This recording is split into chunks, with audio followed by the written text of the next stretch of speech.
让女人重新对你上头的一个小方法哈，有一个很直白，但能让女人强行上头的铁律，就是只要她还活着，只要她还有情绪反应，就躲不开。好多兄弟啊，一复联就踩坑，要么呢急着道歉认错去提复合，要么秒回消息陪聊到深夜，恨不得把心掏出来证明自己没有变。结果呢，人家反而越来越冷淡，甚至呢直接拉黑。其实啊，真不用死缠烂打，把这3步做对了哈，不用你求，他自己就会忍不住回头来琢磨你。核心公式呢就3个词儿：画面刺激加欲擒故纵加高位撤出。首先哈，用低压力的细节画面唤醒他的情绪记忆。分手后呢，你可以直白的说我想你，我忘不了你，只会让他戒备心瞬间拉满，觉得你就是来逼他复合的。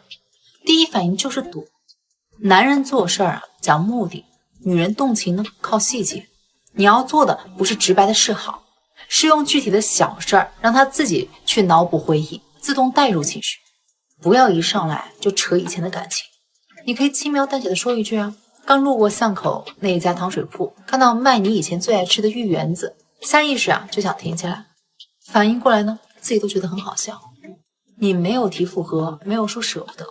可他脑子里瞬间就能想起2个人以前一起去的场景，情绪呢一下子就被勾起来了。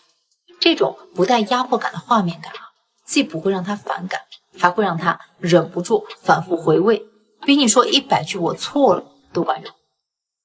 第二哈，在聊天氛围最好的时候，主动的切断话题。很多兄弟啊，好不容易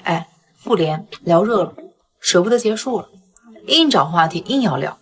从早安说到晚安，最后啊聊到没话找话，气氛尴尬，不欢而散。这是最蠢的做法。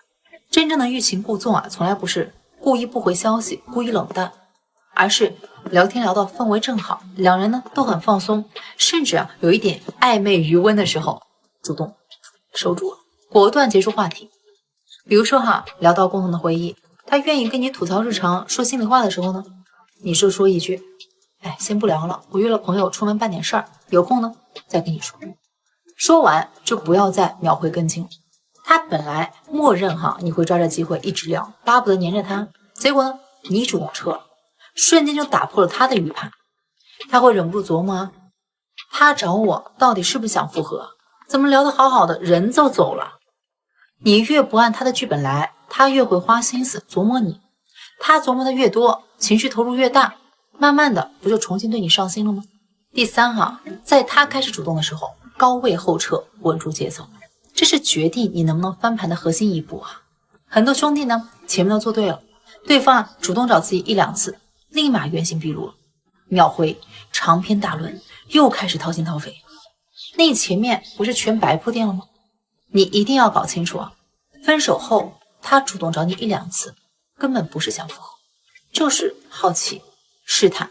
想确认你是不是还在原地等他。这个时候你一扑上去，他瞬间就觉得吃定你了，优越感直接拉满，立马又变回了高位，再也不把你当回事儿了。正确的做法是哈，他主动找你，你就正常客气的回应，但不主动延伸话题，不追着问东问西，甚至呢偶尔晚几个小时再回，让他清清楚楚的知道你有自己的生活，不再是围着他转了。等他发现啊你不再是非他不可，他那点你永远都在的安全感就碎了，他会开始慌，开始怀疑自己是不是真的要失去你了，开始忍不住的主动找你，这才是他真正重新上头的开始。说白了，分手后啊，女人最反感的是你带着强烈的目的去逼他回头，最让他放不下的是本来属于他的人，好像快要抓不住的这种失重感。你不用卑微讨好，不用死缠烂打，只要拿捏好这个节奏，让他一点点的重新对你投入情绪，复合啊就是水到渠成的事儿。要是你现在呢正卡在复合的阶段，不知道该怎么开口，怎么把握分寸，怕一步走错彻底搞砸了，直接来找我，我帮你捋清楚每一步到底该怎么走。